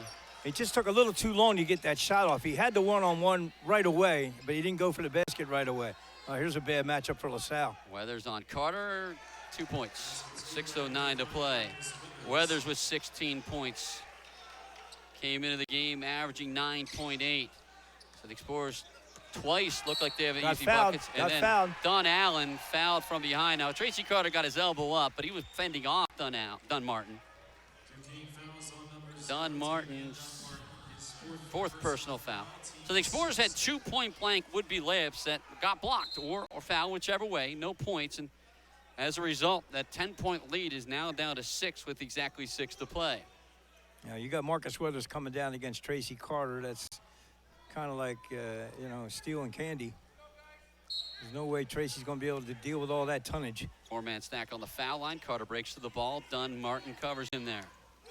Now Powell avoids Carey, takes a 2-point bank shot, too strong. Croswell with a rebound, pump fake, and he's blocked. Nope. Yeah, he's fouled that time. There will be a foul. Frank Hughes will send Croswell to the stripe for 2. It's going to be the 7th team foul on the Dukes. And the Bronx cheer cannot be heard at Fordham, but it can be heard here at Gola Arena. So Ed Croswell to the free throw line. He is 23 for 28 on the season, a 2-shot foul with 5:51 to play. Take a good deep breath, Eddie. Relax. Stroke it.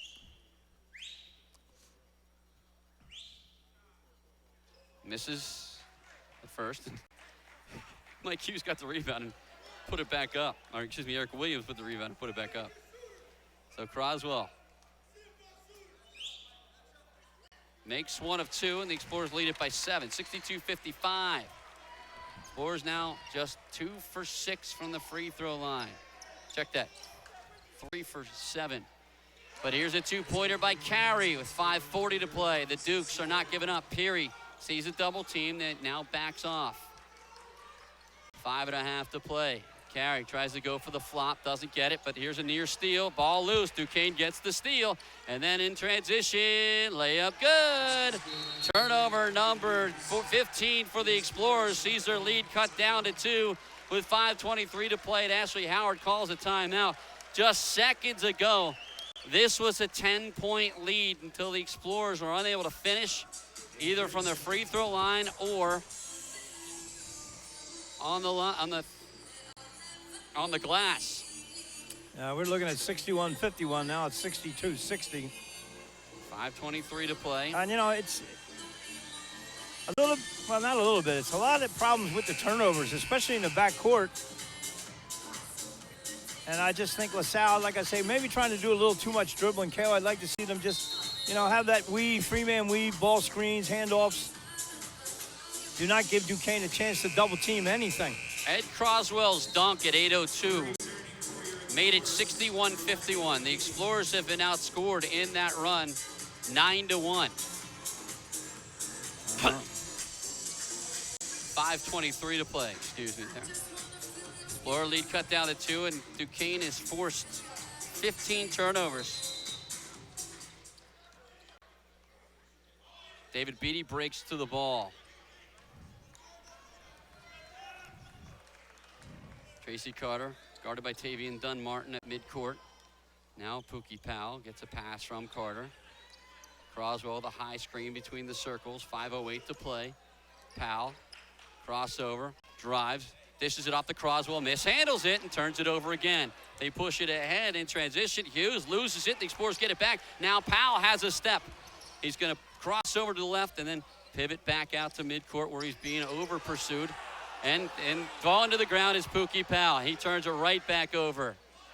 Here comes Williams. Yeah, with all due respect, okay, I think he got mugged by Williams. Dunn-Martin's three won't go. Rebound tipped and controlled by Duquesne, but they turn it back over to David Beatty. Run the floor. Now 3-on-2. Dees will pull up soft Beautiful. rudder up and in, and finally the Explorers end a 9-1 They got to hustle back, though. They had to hustle back because Duquesne's not letting up at all. They're not playing with anybody tall. They're just playing with speed and aggressiveness. Carry drives right and there. dishes it off underneath, and how's that not a travel? How is that not a travel? I don't know, KO. I don't know. Dunn-Martin. This is a three-pointer. Wow. Maybe even call a foul, but how does Marcus Weathers take 2 hops across the lane, slide across the floor, and it's not a foul or a turnover? I don't know, but right now it didn't hurt because they didn't score. 4 minutes to play. The Explorers up by 4. Overplaying. Dunn-Martin gets the see steal. That coming. And he will not miss the layup. The Explorers just not taking care of the basketball. I mean, I'm just a little bit surprised at David Beatty. I'm sitting here and I saw Dunn-Martin overplaying Pookie. 18 turnovers for the Explorers, and their lead is back down to 2. There's another foul. Carter. As I say, a lot of one-on-ones. He's going to pull up for 3. That's not going to be a good one. Wow. Wow. Over the top. They didn't get that call. They could have gone against Croswell. 3:28 to play for the lead. Up and in. Frankie Hughes. Just like that, the Explorers' 10-point lead is a 1-point deficit with 3:17 to play. And Duquesne just keeps coming at you, man. They're about the most aggressive defensive team I've seen this year. And like I say, they're not big. Explorers led it by 11 here in the second half. Now down 1. Powell's going to drive to the paint, jump stops, gets a shot on the rim that will not go. Croswell with an offensive rebound, and it's a foul on the play. Could have very easily been a jump ball, but instead, with 2:58 to play, the Explorers are hanging on, and they'll be on the free throw line when we come back. It's Duquesne 65, the Explorers 64. This is LaSalle basketball.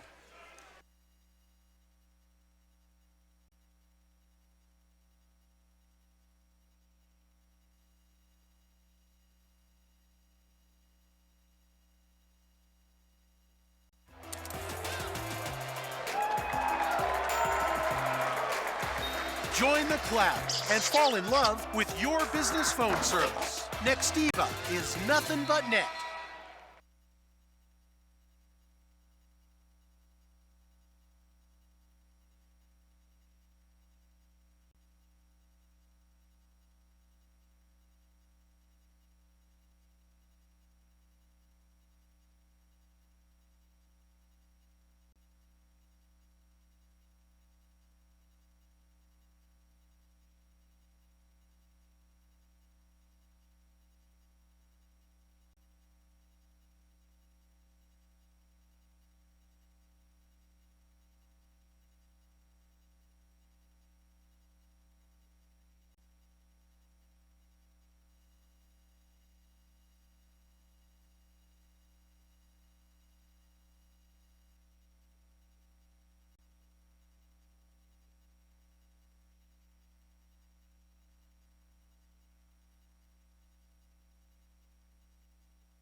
Well, we told you with 8 minutes and a second to go, and the Explorers opening up a 10-point lead. They had as much as an 11-point lead in this half. That don't go away. This Duquesne team thrives on that. 8 come from behind victories with double digits or more.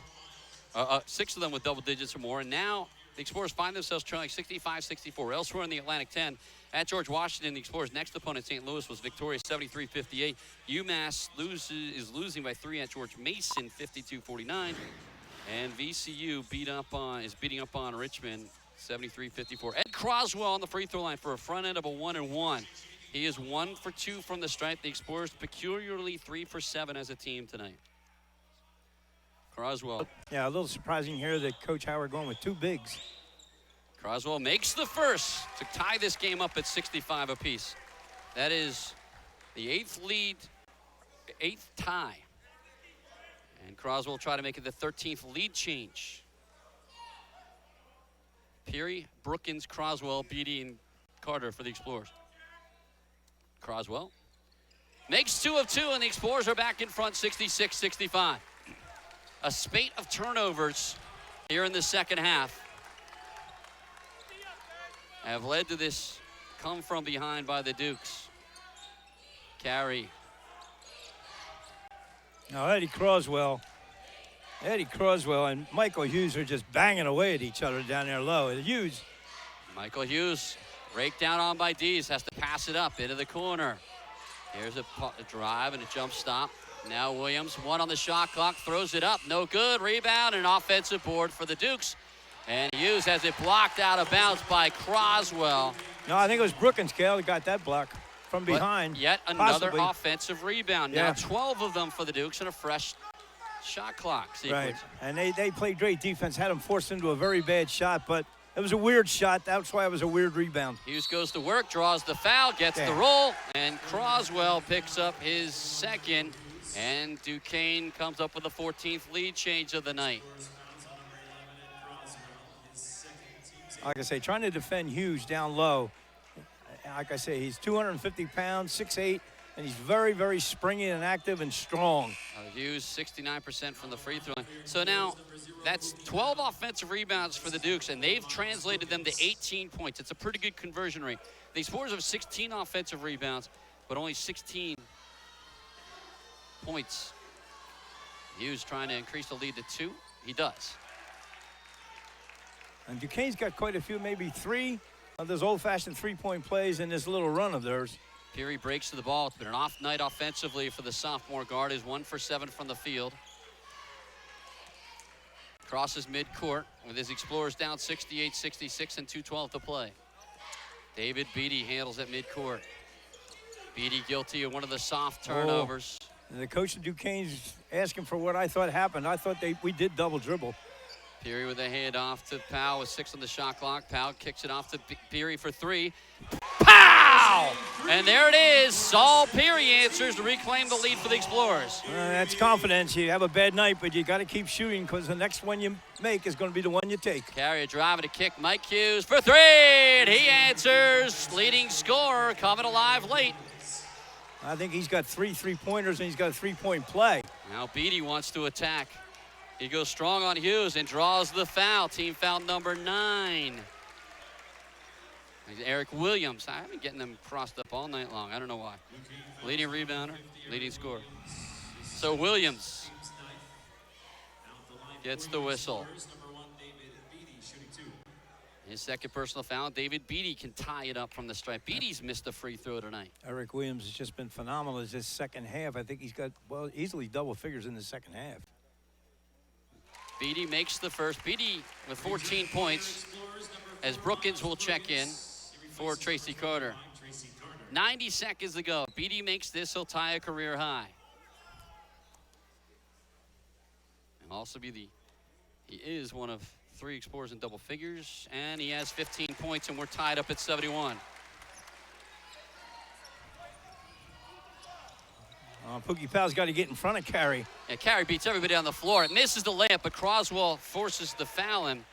So Croswell picks up his third, but again, Pookie Powell stops the penetration. It doesn't stop the penetration. Yeah, Pookie was face guarding him, denied the inbounds, but they threw it over his head. Well, then, he kept trying to stab at it. You have to, when you get behind, you just have to, just put on the Jets and get in front of the man. Carey trying to reclaim the lead. 71% free throw shooter. Misses. Carey now 1 for 3 from the stripe, but Tracy Carter comes back into the game for Miles Brookins. Remember the Explorers. Go ahead. No, I'm just saying, once again, now Saul Peary and Croswell got to block out in case he misses this. Carey, the true freshman, makes it, so reclaims the lead for the Dukes, 72-71 with 83 seconds to play. You have not been cheated if you tune into this one on ESPN+. No, this has been a very, very good, well-played, hard-played basketball game. A little more score in the second half, but still the defenses have been tremendous. 17 lead changes. Now Peary has a lane, drives, double pumps, and another block shot from off man. Yeah, but he got fouled before the block, Cal. That's my problem. Hughes gets the block. It's about 4 times now the Explorers thought they were scot-free on a layup. And a timeout called by Duquesne with 59.6 seconds to play. Duquesne's been in this situation before. They've come from behind. Coach Howard is complaining about just what I saw there. I mean, Peary driving, yes, he had the shot blocked, but way before he got down to the shot, there was a lot of bodily contact. In fact, it pushed him out of his driving direction, but didn't get the call. What are you going to do? It's over. Would have been a 2 shots, too. Shockingly, Duquesne's only listed 3 block shots on the night. Oh. I mean, I can remember all 3 if those are the only 3. 4 fouls each on Hughes and Dunn Martin. 4 for the Explorers, Miles Brookins. Both teams will shoot 2 the rest of the way. Duquesne basketball up 72-71.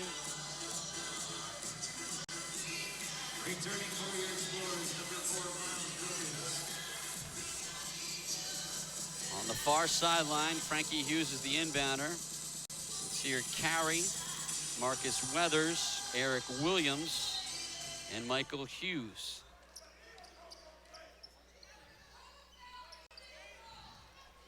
Carey at midcourt. Powell reaches, knocks it into the backcourt. But Carey gets it back with 10 on the shot clock. Carey crosses over, jump stop. He traveled. Wow, did he ever walk? 5 on the shot clock. Deep 3, no good, and a rebound by Peary. He calls a timeout with 38.1 seconds to play. Wow, I'm sure Keith Dambrot didn't want a 27-footer from Marcus Weathers. No, but we've seen a lot of them go in against us too, Cale. Weathers, yeah, 26% from beyond the arc, and now 0 for 2. Well, if I have my druthers, I want an old-fashioned 3 where we drive to the basket and foul Michael Hughes out of the game. How about that? Frankie Hughes took that 3-pointer. He's a 31%er. So, Marty Dickerson, our engineer, saying go right at big number 21, Mike Hughes. He has 4 fouls. Attack him. I don't know if Marty's listening, but that is, I think, what I just said. Me and Marty are on the same page on this one. 38.1 seconds to play. The Explorers trailing 72-71, and what an exciting night it's been here at Goal Arena. The Explorers did not want a home game here at Tom Goal Arena at Trumark Financial Center until they knocked off UMass on January 30th, and then they came back 6 days later and beat St. Joseph's. They're our rival in a Big 5 matchup. Trying to make it 3 in a row, and they have their 4-game winning streak snapped on Sunday at George Mason. And now Ashley Howard trying to get back above 500 in Atlantic 10 play. I mean, he doesn't have all the greatest moves in the world, but I would not mind seeing that ball go down low to Croswell. Fake here, step, shot, make it, get fouled, Hughes out of the game. Ed Croswell with 16 rebounds. Beatty, the inbounder. Duquesne will pressure. They get it, 2 Ds. They deny Pookie Powell. They are definitely denying Pookie the ball. Oh, he's being held, too. Ds will bring it across midcourt. Now they hand it off to Powell on the sideline. 18 on the shot clock, 25 left in the game. Explorers down by 1. Here comes Peary to set a screen. Now Powell's going to drive a kick to Beatty for 3. It will not go. Offensive rebound kept alive by Croswell, but eventually pulled down by Mike Hughes and then fouled. So Hughes is fouled by Saul Peary. And the shot was there, but it wouldn't go down. Third foul on Peary. Boy, we almost got what we wanted, Marty. Only not the way we wanted it, but we almost got Croswell with that rebound and put back for a foul, but didn't quite go our way. So 2 And shots. Michael Hughes on there for 2 now, right? Yeah, Gil? and he's 2 for 2 on the night. 63%er on the season. 1-point lead for the Dukes. And it will be no more than a 2-point lead because he misses the first. No Dukes on the key. I'm a little bit surprised at that. Hughes with 18 points. Here comes Carey. Misses. Peary gets the rebound. The Explorers can win it with a regular field goal. 10 Take it all the way to the play. hole now, Pookie. Take it all the way to the hole, please. Pookie Powell looks up, crosses over, drives down the lane. There he goes. Layup is Yes! up and in with 4.6 seconds to play. Powell on the ground, and they're going to call a timeout because the 2 players were intertwined on the ground. To the deck went Weathers and Powell. So the Explorers take the lead at 73-72 and a timeout called. Well, now, for me, it's very, very critical that LaSalle full court pressure on the inbounds pass, make the first pass go in front of you. And we're going to take a break. When we come back, the final 4 minutes and 4.6 seconds to play with the Explorers leading 73-72.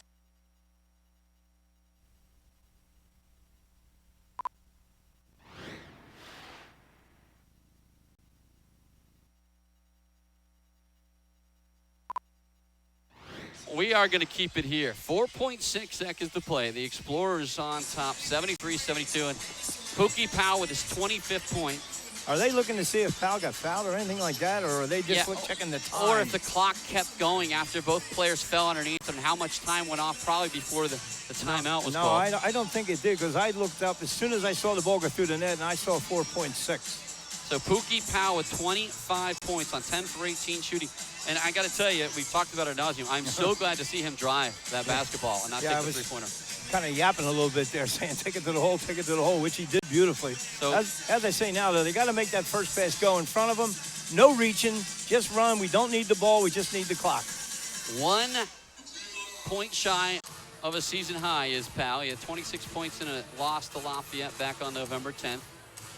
So elsewhere in the Atlantic 10, we told you St. Louis next up for the Explorers defeated George Washington in Foggy Bottom 73-58. 57 seconds to go at George Mason. UMass leads that one 60-58. VCU putting away Richmond 81-60 to sweep that season series with 19 seconds to go. And here, the Explorers and the Dukes have traded the lead 18 times. Most recently, Pookie Powell making a running layup. And now they'll have to defend for 4.6 seconds. Well, my guess is they want to get that ball in the hands of Eric Williams or Sincere Carey. Tavian Dunn-Martin will probably get the inbounds pass. Who's guarding him? Nobody. David Beatty has his back to the inbounder, Hughes. Martin is the closest man. Beatty is on the foul line. Hughes and Williams. It's going to be Williams breaking to the ball. Williams crosses over, drives, hangs in the air off the glass. No good! And the Explorers survive with a 73-72 victory. Eric Williams took it the length, put it off the glass, and then it rolled free of the front of the iron, and the Explorers survive. A wild one from Tom Gola Arena. The final score, LaSalle 73, Duquesne 72. We'll be back to wrap it up from the Tom after this.